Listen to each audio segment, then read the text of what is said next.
Being a 911 dispatcher has got to be one of the toughest and most emotionally draining jobs out there. You're constantly dropped into the worst moment of people's lives without any context, and often without any real resolution either. Of course, if you've been watching this channel for any amount of time, you'll know that not everyone who calls 911 actually has a good reason. Unfortunately, every day police departments have to deal with calls that aren't for actual emergencies. Whether it's because people don't know the right number to call, they're bored, or they simply want to try and mess with authorities, these calls all tend to have two things in common. They're a massive waste of police resources, and they make the callers sound pretty ridiculous. Today, we wanted to take a look at a few examples of these cases, focusing on some of the strangest and stupidest 911 calls we've come across so far. If you enjoy these stories, be sure to let us know in the comments below, because I'm sure we've only scratched the surface with this list. With that out of the way, here are 7 of the dumbest 911 calls. Growing up, I always maintained what I like to call a healthy fear of my parents.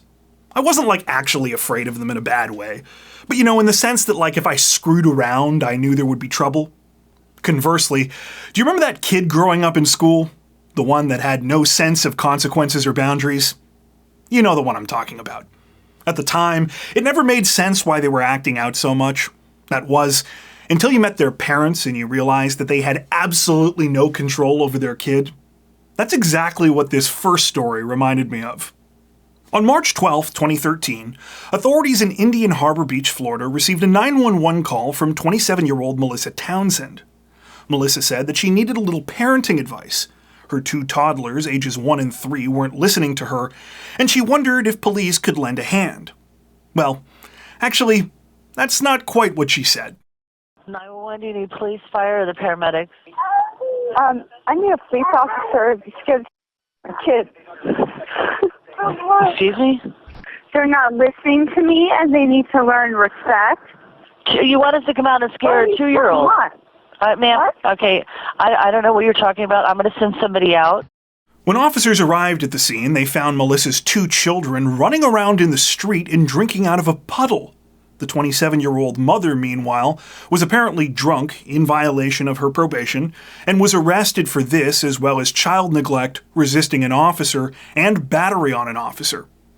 If you're wondering about those last 2 charges, according to reports at the time, it's because Melissa kicked an officer in the groin multiple times after arriving at the police station. So I guess you could say it wasn't just her kids who needed to learn some respect.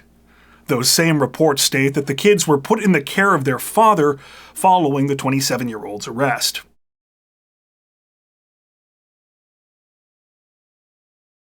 Of all the people on today's list, I actually have to give a bit of credit to the woman in this next segment. You see, while her actions were definitely dumb, I think you could certainly argue that given the circumstances, calling 911 probably was the best choice she could have made. Well, second best anyway. She could have just not gotten herself into this situation in the first place.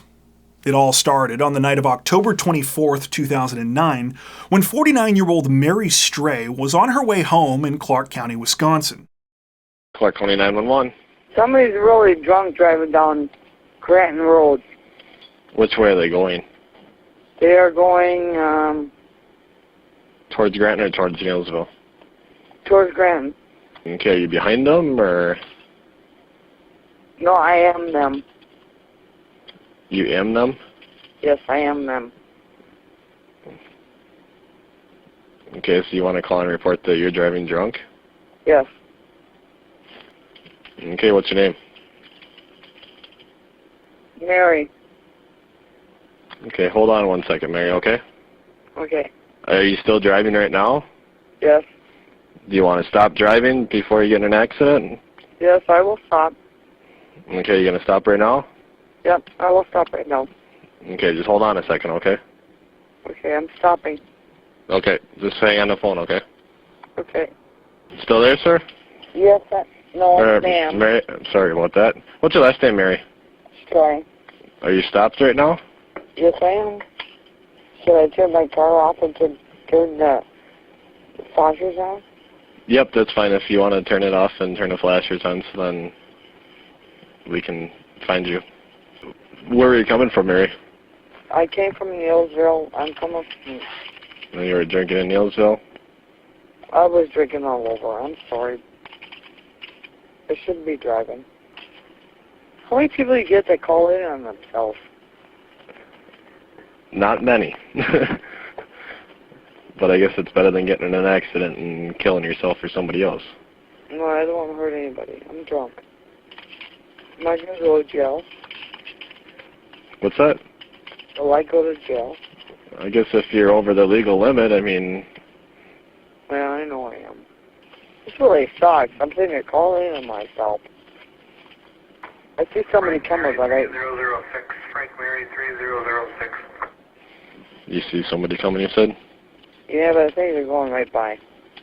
Oh, wait a minute. Oh, no, there goes the flashers. They're here. Okay, I will let you go speak with them. Okay, thank you. Yep, bye. Bye. After submitting to a roadside blood alcohol test, Mary ended up blowing nearly twice the legal limit and was arrested. She was cited for misdemeanor drunk driving. According to reports from the time, Mary was only about 2.5 miles from home at the time of her 911 call. Though, still, if you ask me, better safe than sorry.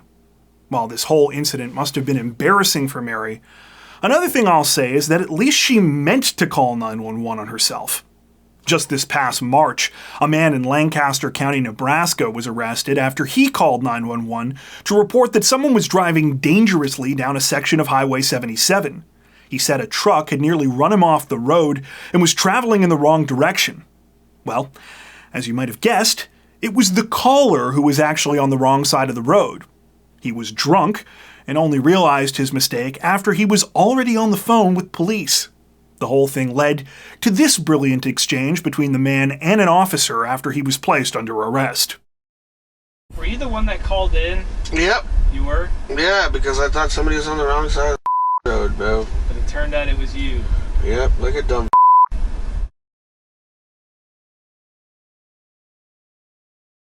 I don't know about you, but I can definitely remember where I was when I experienced the worst bathroom emergency of my life. The year was 2002, and a then 10-year-old Nigel was coming back from the grade 5 ski trip. It had been a fun day of snowboarding at Horseshoe Valley, but now we were on our way back to school. And for some unknown reason, like an idiot, I drank 2 500-milliliter bottles of water before getting on the school bus. For you non-metric folks, that's 1/4 gallon of liquid in a child-sized bladder. As you might imagine, about 30 or 40 minutes after we got onto the road, I started to notice that I had to pee. And unfortunately, it was rush hour, so it was definitely going to take us at least another hour and a half at least to get back to Mississauga. Now, I'll tell you, I had moments on that bus when I didn't think I was going to make it. But even when things were at their darkest, it never once occurred to me to tell Mrs. Greenslade to call the police. Unfortunately, that's more than I can say for the fully grown adult in this next story. When he found himself stuck in traffic with a full bladder in October of 2021, he tried to get help from 911. 911, team police, Hello. fire, or ambulance. Yeah, I need ambulance, please. You need the ambulance? No, I need police. Well, then why did you say you need ambulance? I didn't say ambulance. I said I need police. Okay, you have the police. Yeah. Where's the emergency? Actually, the thing is that I have to pee and these guys are not moving. You have to pee. Yeah. This is your emergency that you have to pee? Yeah. And yeah. how are the police going to help you urinate? I have to pee, man. And But I'm not sure what you'd like me to do that you have to urinate. I can't help you with that. I am disconnecting. Thanks, bye. Now, if I'm being ultra charitable, the one tiny thing I will say in this man's defense is that if he was stuck on the highway anywhere in the Greater Toronto area, he probably would have had to pee himself before ever reaching a bathroom. Listen, America, I know you guys like to talk about how terrible LA and New York traffic is, but I assure you that you have not known true pain until you've been on a 400 series highway.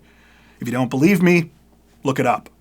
Anyway, fortunately for this absolute donkey, it appears authorities decided not to go after him for wasting their time.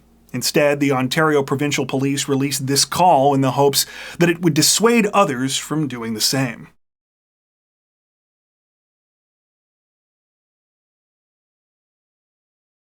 On the evening of March 7th, 2011, a 55-year-old woman named Hillary Mackenzie arrived home after doing a bit of shopping with her daughter in Portland, Oregon. It was a little after 7 p.m., and they had just finished bringing in some groceries when Hillary's daughter noticed a strange noise. It sounded like a man's voice coming from inside their first-floor bathroom. Though Hillary initially dismissed this idea, to her complete shock, she started to hear the noise too a few moments later.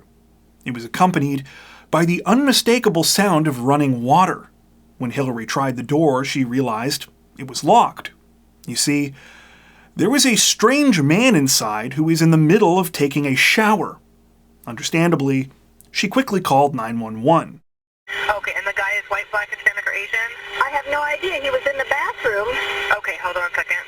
And the door's shut. And he says he's in there. And I said, who the hell are you? Okay.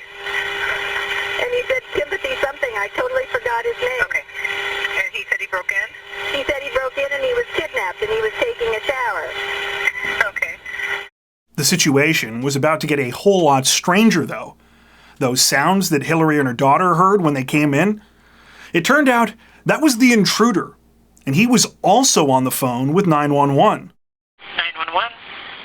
I just broke into a house, and the owners came home. You broke into a house? Yeah. Where at? I don't know. Okay, so are you still there? Yeah. Okay, so are you with... I think they have guns.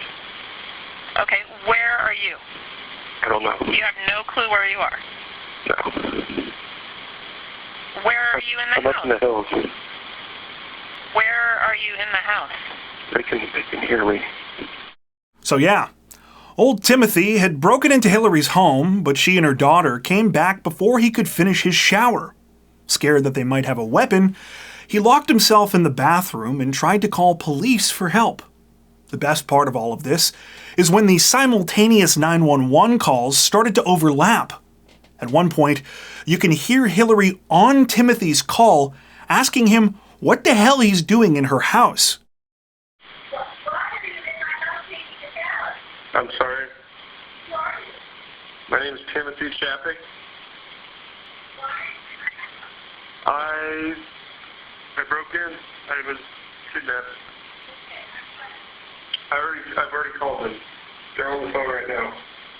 I've got to say, it seems like Hillary was a remarkably good sport about all of this. I don't know if I would have been this calm about a random dude in my shower. Then again, she did have her 2 German shepherds with her, so that might explain a bit of it. Anyway, when police arrived, Timothy still tried to go with the excuse that he had been kidnapped. Because, you know, the first thing most victims do after an abduction is break into the nearest house and hop in the shower for a bit of a rinse. Understandably, this did not work, and he was placed under arrest with his hair still wet. He was later charged with criminal trespass. Unfortunately, it looks like Timothy didn't learn a whole lot from this embarrassing experience.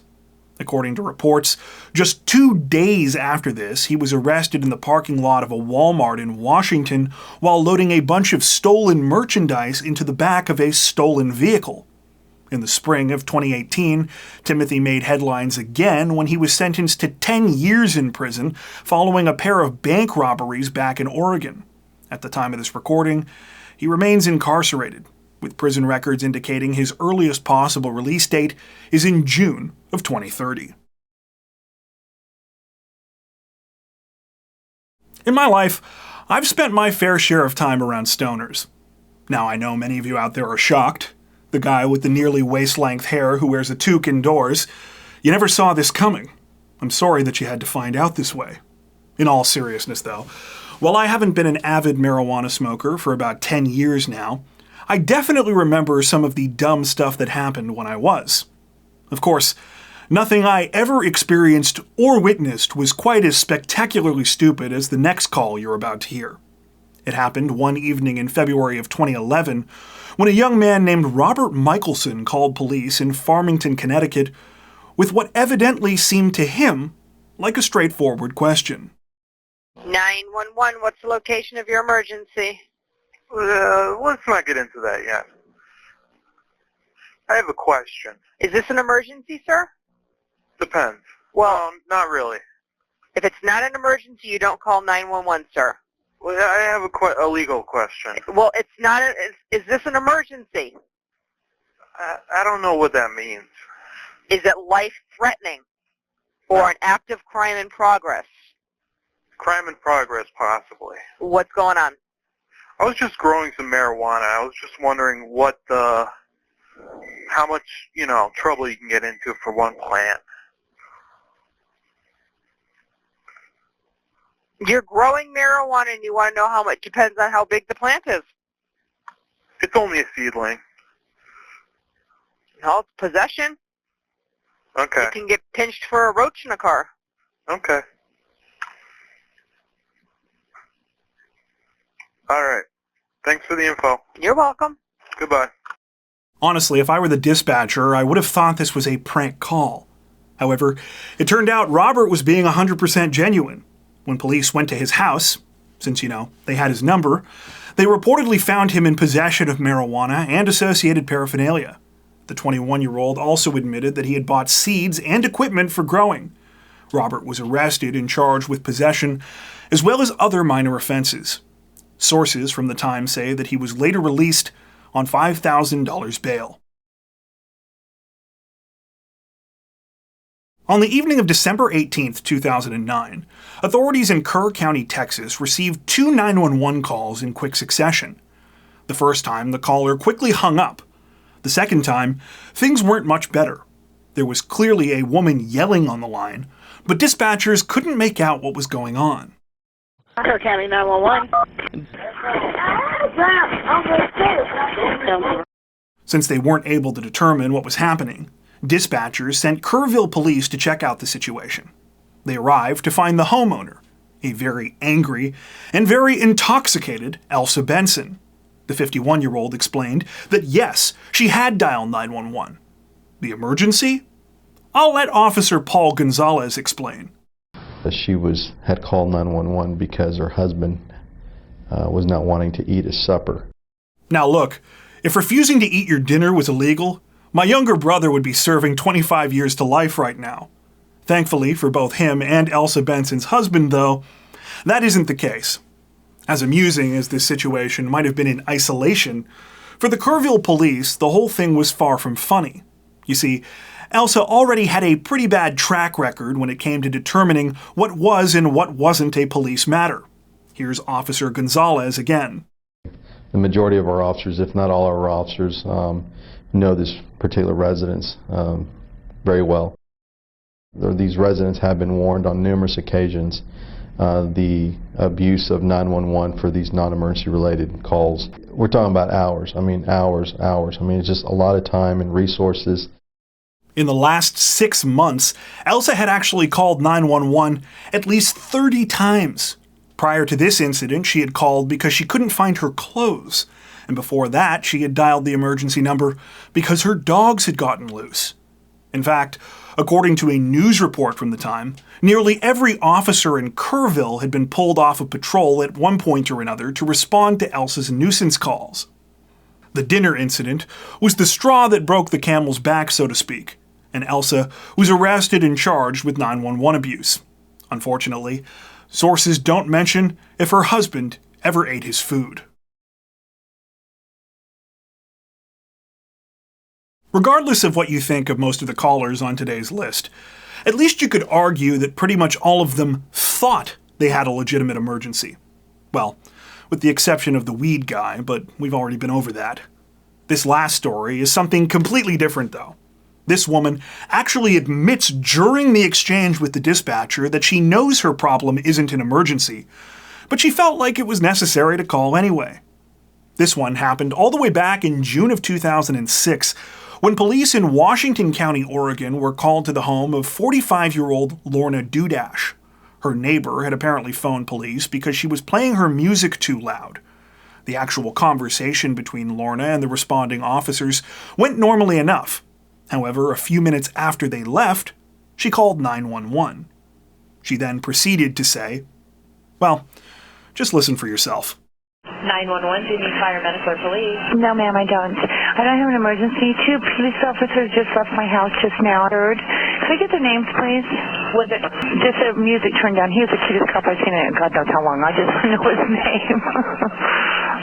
Doesn't come very often. A good-looking man comes at your doorstep. Could you throw him back my way? Do you need him to come back there? Oh, I'd like that, yeah. Why do you need him to come back there? Because I have an emergency. I'll think of something. He's cute. Would you throw him back? I think they're partners. Throw him back my way, would you? Okay, and what is the reason? My dog. Just blame it on my dog. No, say the music was too loud. You need to talk about the noise complaint as well? Exactly. Hold on just a moment. Thank you. And who is it having the loud noise? Oh, I guess I'm the one who has the loud noise. The officer has to come to my house. Just music. I work out the loud music. Okay, and ma'am, what do you need the officers to do? I mean, do you have another noise complaint? I guess so. Okay, and where is the noise Honey, complaint? I'm just going to be honest with you, okay? I just thought he was cute. I'm 45 years old, and I'd like to meet him again. But I don't know how to go about doing that without calling 911. I know this is not absolutely in a way, shape, or form an emergency. But if you would give the officers my phone number and ask them to come back, other than I know they have terrible lots of things to do in Aloha, would you mind? I'll give them the message to call you. Thank you very much. Bye-bye. Bye-bye.